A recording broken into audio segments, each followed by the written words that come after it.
Japan చాలా అందమైన దేశం. పర్వతాలపై పచ్చని దుప్పటి పరిచినట్లు ఆకర్షణీయంగా ప్రకృతి, విభిన్న రంగుల సంస్కృతి, నీలి సముద్రం, స్నేహపూర్వకమైన ప్రజలు ఆ దేశ అందాన్ని రెట్టింపు చేస్తున్నారు. సూర్యుడు ముందుగా ఉదయించే ఈ దేశంలో ఎన్నో ప్రత్యేకతలు ఉన్నాయి.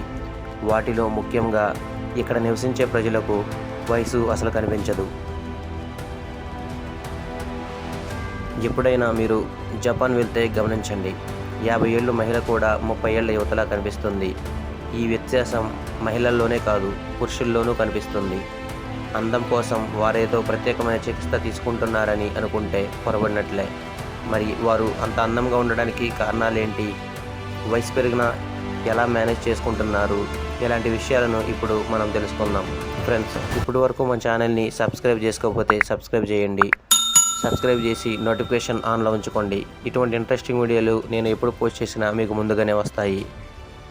జపాన్ మహిళలు అంత అందంగా ఉండడానికి ప్రధాన కారణం వారు గ్రీన్ టీ తాగడమే. జపాన్లోని ఏ ఇంటికి వెళ్ళినా వారు ముందుగా అతిథులకు ఇచ్చేది గ్రీన్ టీనే. అత్యంత నాణ్యత కలిగిన తేయాకులను పొడిగా చేసి తాగుతారు. ఇది ఆరోగ్యానికి ఎంతో ప్రయోజనం. యాంటీ ఆక్సిడెంట్లను అధికంగా ఇస్తూ బరువును తగ్గించడంలో కీలక పాత్ర పోషిస్తుంది గ్రీన్ టీ. ఫలితంగా వయసు కనిపించదు. కిన్వా ప్రక్రియలో అంటే పులియబెట్టడం, లాక్టోబసిల్లస్ అనే సమ్మేళనాలు ఏర్పడతాయి. పులియబెట్టిన ఆహారం తీసుకోవడం వల్ల చర్మం, కడుపు సంబంధిత వ్యాధుల నుంచి రక్షణ పొందవచ్చు.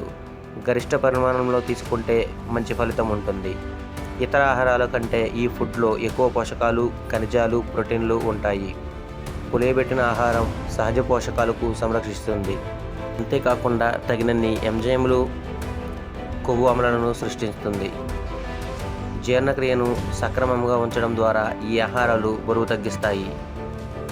మిగిలిన దేశ ప్రజలతో పోలిస్తే జపాన్ వాసులు ఇక్కడ సీ ఫుడ్ను తీసుకుంటారు.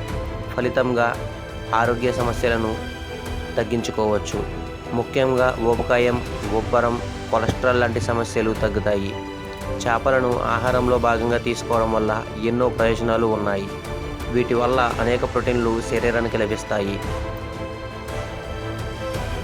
దీనివల్ల శరీరంలో కొవ్వు తగ్గి మొహంలో కళ పెరుగుతుంది. మిగిలిన దేశ ప్రజలతో పోలిస్తే జపాన్ వాసులు మితంగా తినడం కూడా జపాన్ వాసుల ఫుడ్ కల్చర్లో ప్రధాన పాత్ర పోషిస్తాయి. కేవలం మంచి ఆహారాన్ని తీసుకుంటారు.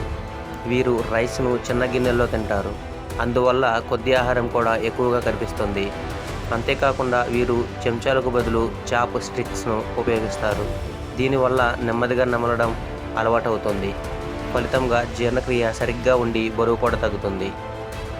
నడక అనేది వ్యాయామంలో ప్రాథమిక దశ. దీనిపై మనం ఎక్కువగా శ్రద్ధ పెట్టాం. బరువు ఎక్కువగా పెరిగినప్పుడు దీన్ని ప్రారంభిస్తాం.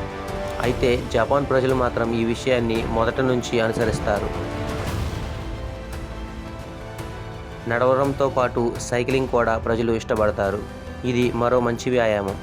ఫలితంగా గుండె సంబంధిత సమస్యలు రావు. శరీరం కూడా సన్నగా ఉంటుంది. శరీరాన్ని సక్రమంగా మెయింటైన్ చేయాలన్నా, ఆరోగ్యం సరిగ్గా ఉండాలన్నా సమయానికి తగినంత ఆహారం తీసుకోవడం తప్పనిసరి. అంతేకాకుండా సరైన సమయంలో ఆహారం తీసుకోవడం కూడా ఇందులో ముఖ్యం. జపాన్లో బర్గర్లు తినేవాళ్ళు, కూల్ డ్రింక్స్ తాగేవాళ్లను చాలా అరుదుగా చూస్తూ ఉంటాం. ఇది కాకుండా టీవీ చూస్తూ తినడం, పనిచేస్తూ తినడం లాంటివి జపాన్ వాసులు అస్సలు చేయరు. సమయానికి తినడాన్ని అలవాటు చేసుకోండి. ఇది చాలా మంచి అలవాటు అంటున్నారు. ఫ్రెండ్స్, మీకు ఈ వీడియో నచ్చినట్లయితే మన ఛానల్ని ఇప్పుడే సబ్స్క్రైబ్ చేసి ఒక లైక్ చేయండి. అలాగే మీ ఫ్రెండ్స్ అందరికీ షేర్ చేయండి. Thank you.